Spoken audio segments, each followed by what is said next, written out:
So a lot of you have probably been wondering because my rigs they don't necessarily, or well, some of you have probably been wondering because my rigs they don't necessarily have a very good track record of being particularly well performing.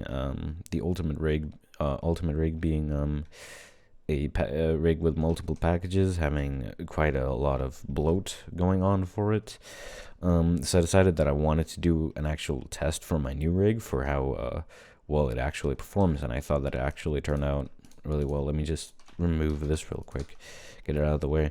Now, it is worth pointing out, though, that I am on a relatively powerful computer. I just readied this one up here. You can see I have i7-8700, pretty old CPU, still 12 cores, pretty okay. And in a 2080 Super, again, not the top of the line, but still, people, they use my rigs on, like, very bad computers, so I kind of wanted to at least make a test so that you could see how well that all of this actually performs.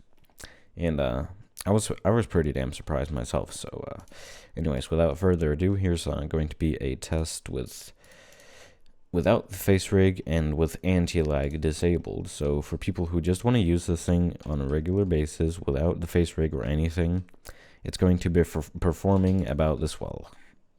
You can see that I'm getting about 54, 56 FPS when I'm moving like all bones in the rig at once. So that's actually very good compared to when the actual face is enabled. It's very smooth. I mean, like 60 FPS is already smooth, but you got to think about this isn't a game, okay? So like everything feels a lot smoother than it really like necessarily says up there. I mean, 15 FPS is already that's okay actually.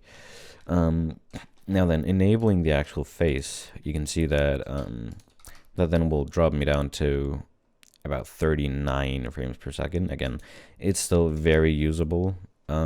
Just moving a limb, it's still around 39 FPS. Feels very smooth, feels perfectly fine to use. Now let's say you have a very bad computer, and you want to use this rig with the faceless mode, and you want to have anti-lag enabled. So if you do both of those things at once, you can see that quite improves the performance by a little bit. Just to give you a comparison here, you can see I'm getting like 70 FPS now versus 55 now. So it's a pretty good bump in FPS by enabling anti-lag in case that you're actually having trouble, which is a nice feature that I enabled or that I made for the rig. Now, something else is, of course, if you want to use the face rig, maybe it's a bit too laggy for you.